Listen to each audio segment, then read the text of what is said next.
मैं सौरभ कोहली आपका हार्दिक स्वागत करता हूं अपने YouTube चैनल में। आज हम चर्चा करेंगे class 10th subject social science mid term examination morning shift के बारे में। और मॉर्निंग शिफ्ट के बारे में साथ साथ सबसे पहले हम देखेंगे कौन कौन से क्वेश्चंस आए थे मिड टर्म एग्जामिनेशन में, जो कि 17 तारीख को हुआ था। और इवनिंग शिफ्ट के जो क्वेश्चन पेपर हम ऑलरेडी डिस्कस कर चुके हैं विद ओरिजिनल आंसर की, यानी कि जो DOE से आंसर की आती है उस ओरिजिनल मार्किंग स्कीम से कर चुके हैं।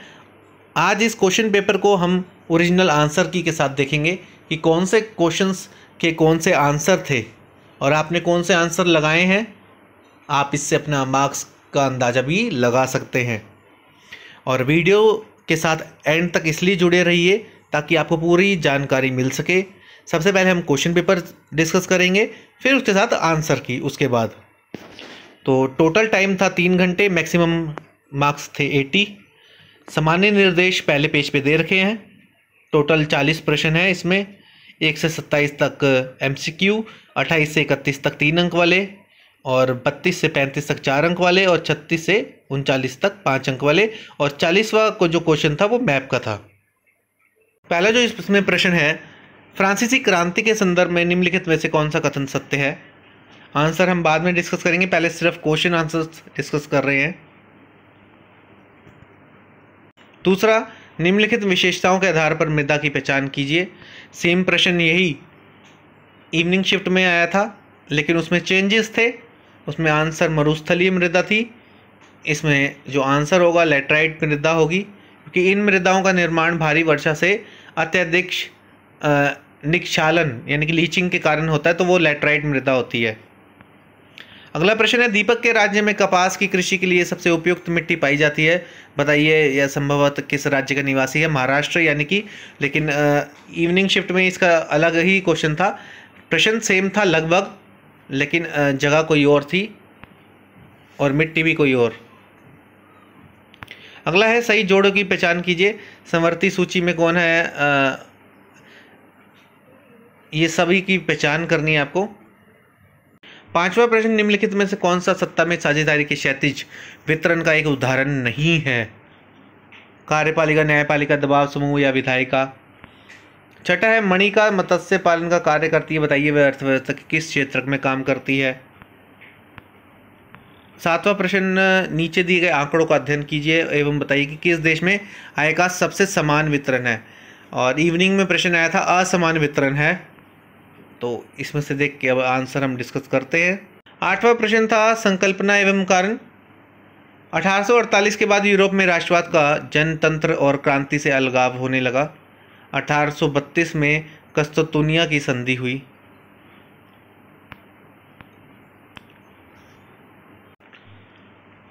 नोवा है, भारत में वन्यजीव अधिनियम 1972 में लागू किया गया था।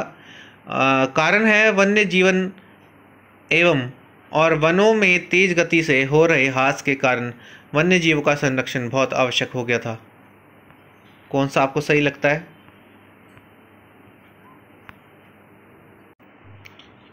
संकल्पना है, भारतीय समाज आज भी पितृ प्रधान है। कारण, महिला शिक्षा के मामले में भारत आज बहुत पिछड़ा हुआ है। तो संकल्पना ABCD देख के आप बताइए कौन सा सही हो सकता है। 11वां है, बांग्लादेश एक विकासशील देश है। बांग्लादेश में अच्छी स्वास्थ्य सुविधाओं का अभाव है। 12वां है, एक देश जिसमें उच्च जीवन स्तर, स्वास्थ्य और सुरक्षा के लिहाज से बेहतर माहौल है, उसे कौन से देश के रूप में जाना जाता है।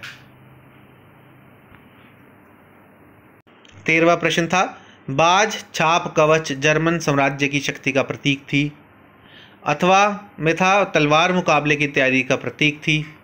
14वां प्रश्न, औद्योगिकरण के कारण जल संसाधनों का ह्रास हुआ है, यानी कि कमी आई है उनमें। 15वां प्रश्न, यूरोपीय संघ की राजधानी श्रीलंका में है। 16वां क्वेश्चन, बिस्मार्क का संबंध इटली से है। 17वां, ब्रुंटलैंड कमीशन रिपोर्ट किस वर्ष पब्लिश्ड हुई थी। तरबूज खरीफ की एक फसल है। मटर खरीफ की एक फसल है, तो इसमें से जो डैश की गई चीज़ें हैं, जो बोल्ड लेटर में लिखी गई हैं, उन्हें चेंज करना था, उन्हें बताना है। अभी हम आंसर डिस्कस करेंगे, पहले क्वेश्चंस डिस्कस कर लें। स्पेन साथ आकर संघ बनाने का एक उदाहरण है। 20वां प्रश्न है, ब्रुसेल्स में डैश भाषी लोग बहुसंख्यक हैं। भारतीय संविधान में डैश भाषा को राजभाषा का दर्जा प्राप्त है। किसने मैथ्सनी को सामाजिक व्यवस्था सबसे खतरनाक दुश्मन बताया था। अथवा में प्रश्न इसमें पूछा है। 22वां प्रश्न है, रूढ़िवाद को परिभाषित कीजिए। 23वां प्रश्न है, अवर्गीकृत वन से आप क्या समझते हैं, यानी कि अनक्लास्ड फॉरेस्ट। 24वां प्रश्न है, भूदान आंदोलन क्या था। 25वां प्रश्न है, महात्मा गांधी राष्ट्रीय ग्रामीण रोजगार गारंटी अधिनियम किस वर्ष अधिनियमित किया गया। 2005। 26वां प्रश्न है, 19वीं सदी की किस व्यवस्था को नई दास प्रथा का नाम दिया गया है। अथवा में है प्रश्न, रास्ता फरियानवाद को किसने ख्याति के शिखर पर पहुंचा दिया। 27वां प्रश्न है, सांप्रदायिकता क्यों खतरनाक है, कोई एक कारण बताइए। अथवा में प्रश्न है, जाति के अंदर राजनीति से आप क्या समझते हैं। 28वां प्रश्न है, सभी सामाजिक समूह स्वराज की अमूर्त अवधारणा से प्रभावित नहीं थे, कथन का निहितार्थ बताइए। प्रश्न 29वां, विकास के विभिन्न मापदंडों पर एक संक्षिप्त नोट लिखिए। 30वां प्रश्न है, श्रीलंका एवं बेल्जियम के नीति निर्माताओं ने अपने अपने देश में अलगाववाद को रोकने के लिए जो कदम उठाए उनकी तुलना कीजिए। 31वां प्रश्न है, बेरोजगारी के उदाहरणों सहित व्याख्या कीजिए। अथवा में है, रोजगार के संगठित क्षेत्र पर एक संक्षिप्त नोट लिखिए। Section C, long answer type question, Bharat जैसे देश में संसाधनों के विवेकपूर्ण प्रयोग के लिए योजना एक व्यापक रूप से स्वीकृत रणनीति है, कथन का आलोचनात्मक मूल्यांकन कीजिए। 33वां प्रश्न है, 1992 के संविधान के संशोधन के माध्यम से भारत में विकेंद्रीकरण को मजबूत किया गया, कथन का मूल्यांकन कीजिए। 34वां प्रश्न है, किसी एक व्यक्ति का विकास दूसरे व्यक्ति के लिए विनाश भी हो सकता है, उदाहरणों के माध्यम से कथन की पुष्टि कीजिए। अथवा में प्रश्न आया था इसमें, आय के अतिरिक्त और कौन से कारक हैं जो हमारे जीवन में महत्वपूर्ण भूमिका निभाते हैं, वर्णन कीजिए। सत्याग्रह का अर्थ स्पष्ट कीजिए और भारत में इसके सफल होने के कारणों की व्याख्या कीजिए। इसमें अथवा में प्रश्न है 35वां का, असहयोग आंदोलन क्यों चलाया गया। 36वां था अनुच्छेद, इसमें प्रथम विश्व युद्ध के ऊपर था, जो सोर्स था इसका केस बेस्ड क्वेश्चन के ऊपर था। आप देख सकते हैं पैसेज।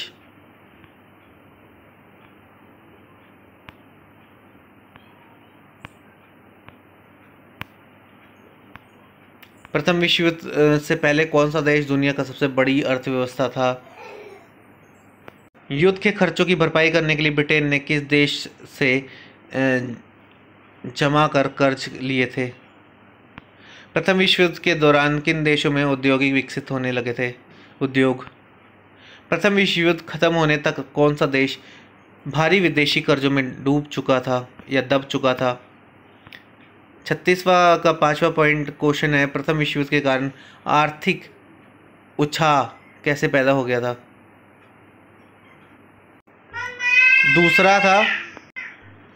दूसरा है अनुच्छेद, हिमालय में प्रसिद्ध चिपको आंदोलन कई क्षेत्रों में वन कटाई रोकने में ही कामयाब नहीं रहा, अपितु यह भी दिखाया गया कि स्थानीय पौधों को जातियों का प्रयोग करके सामुदायिक वनीकरण अभियान का सफल बनाया जा सकता है। तो इसके ऊपर था ये।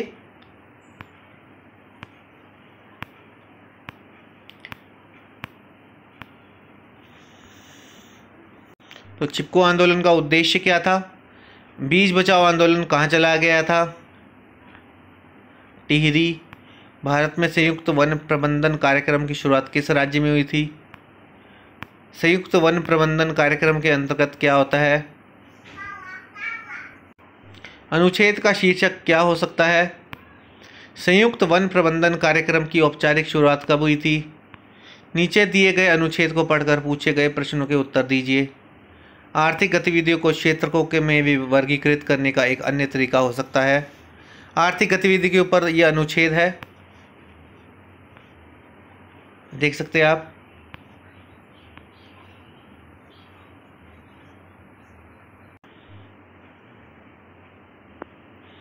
पहला प्रश्न है, सार्वजनिक क्षेत्र की सेवाएं किसके द्वारा उपलब्ध कराई जाती हैं? Tata iron and steel company limited टेस्को किस क्षेत्र की कंपनी है? निजी क्षेत्र का स्वामित्व होता है। निम्नलिखित में से कौन सा निजी क्षेत्र की विशेषता है?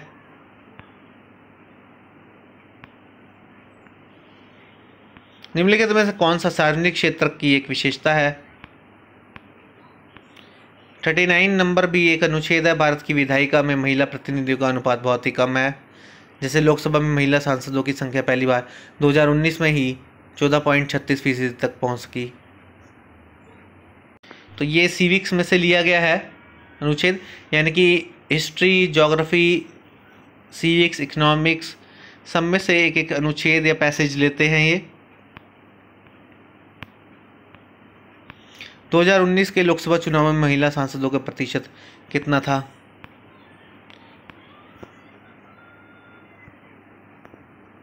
राज्यों की विधानसभाओं में महिलाओं का प्रतिनिधित्व कितना है? भारत में विधायिका में महिला प्रतिनिधित्व के बारे में निम्नलिखित में से क्या सत्य है? निर्वाचित संस्थाओं में महिलाओं के लिए कानूनी रूप से एक उचित हिस्सा देने का तरीका क्या हो सकता है? भारत में किस संस्था में महिलाओं को आरक्षण दिया गया है? मैप। भारत के राजनीतिक मानचित्र में ए और बी दो बिंदु हैं। इन बिंदुओं को निम्नलिखित जानकारी की सहायता से पहचानिए और इनके सही नाम मानचित्र पर खींची गई रेखाओं पर लिखिए। वह स्थान जहाँ महात्मा गांधी ने नील किसानों के लिए आंदोलन प्रारंभ किया, वह स्थान जहाँ 1927 में भारतीय राष्ट्रीय कांग्रेस का अधिवेशन हुआ। तीसरा, भारत के उसी राजनीतिक रेखा मानचित्र में किन्हीं तीन के उपयुक्त चिन्हों में से दर्शाए गए नाम लिखिए। सरदार सरोवर बांध, भाखड़ा नांगल डैम, तुंगभद्रा सलाल बांध। तो ये था पूरा प्रश्न। अब हम चर्चा करते हैं आंसर की। अभी हमने क्वेश्चन आंसर्स की चर्चा करी, क्वेश्चंस की चर्चा पहले करी। अब मार्किंग स्कीम, जो ऑफिशियल मार्किंग स्कीम है मिड टर्म एग्जामिनेशन की, उसके हिसाब से हम चर्चा करते हैं आंसर्स की। तो पहले का आंसर आप देख सकते हैं डी है, सेकंड का लेटराइट मृदा है, तीसरा का है महाराष्ट्र, चौथा का है संवर्ती सूची विवाह, पांचवा दबाव समूह, छठा है प्राथमिक क्षेत्रक, सातवां है देश 3, आठवां का है बी, नौवां का है ए, 10वां का है बी, 11वां का है बी, 12वां का है सी, 13वां सत्य है, 14वां सत्य है, 15वां असत्य आंसर है, ट्रू फॉल्स है ये, 16वां का है जर्मनी और 17 का है 1987 करना था काट के उसे, 18वां का है जायद अथवा रबी लिखना था, 19वां था साथ रहकर संघ बनाना, 20वां है फ्रेंच, 21 हिंदी, 22 मैटरनिक। अथवा में प्रश्न था इसमें ऐसा राजनीतिक दर्शन जो परंपरा स्थापित संस्थाओं और रिवाजों पर बल देता है तथा तेज बदलावों की बजाय क्रमिक और धीरे धीरे विकास को प्राथमिकता देता है। 23वां आंसर है आरक्षित और रक्षित वन को छोड़कर अन्य सभी प्रकार के वन और बंजर भूमि जो सरकार, व्यक्तियों और समुदायों के स्वामित्व में होती है अविगीकृत वन कहे जाते हैं।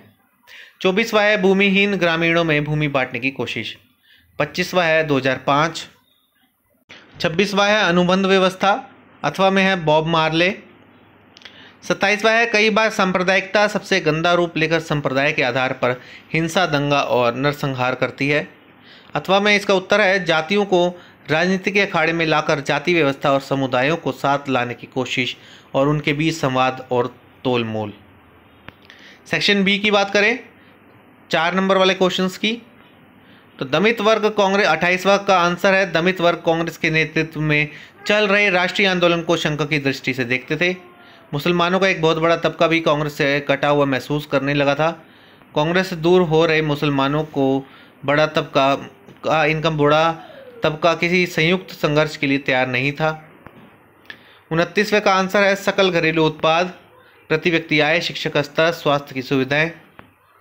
तीसरा है बेल्जियम, डच और फ्रेंच भाषी मंत्रियों की संख्या समान होना। राज्य सरकारें केंद्र सरकार के अधीन नहीं। राजधानी ब्रुसल्स में अलग सरकार, सामुदायिक सरकार। श्रीलंका की बात करें तो बहुसंख्यक परस्ती के अनेक कदम उठाए गए। सिंगली को एकमात्र राजभाषा का दर्जा। नौकरियों में सिंगलियों को प्राथमिकता। सरकार द्वारा बौद्ध मत का संरक्षण। 31वां प्रश्न देखें, जब काम करने के इच्छुक व्यक्ति को प्रचलित दर पर मजदूरी ना मिले तो उसे बेरोजगार कहते हैं। भारत में कृषि क्षेत्र में आवश्यकता से अधिक लोग काम करते हैं। यहाँ पर अल्प बेरोजगार पाए जाते हैं।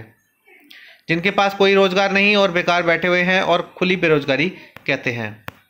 अथवा में जो इसमें प्रश्न था 31 का, उसका उत्तर है रोजगार की नियमित अवधि, सरकार द्वारा पंजीकृत, रोजगार सुरक्षा के लाभ, सवैतनिक अवकाश, वेतन सहित अवकाश अर्थात। सेक्शन सी की बात करें, 32वां क्वेश्चन, संसाधनों की उपलब्धता में विविधता। कुछ क्षेत्रों में संसाधन प्रचुर हैं तो कुछ क्षेत्रों में कमी है। झारखंड, छत्तीसगढ़ आदि में कोयला प्रचुर मात्रा में उपलब्ध है। लद्दाख सांस्कृतिक विरासत का धनी है। 33, तीसरे स्तर स्थानीय स्वशासी निकायों को शक्तिशाली और प्रभावी बनाया गया। दूसरा है अनुसूचित जातियां, जनजातियों, पिछड़े वर्गों के लिए आरक्षण, महिलाओं के लिए आरक्षण, राजस्व में हिस्सेदारी।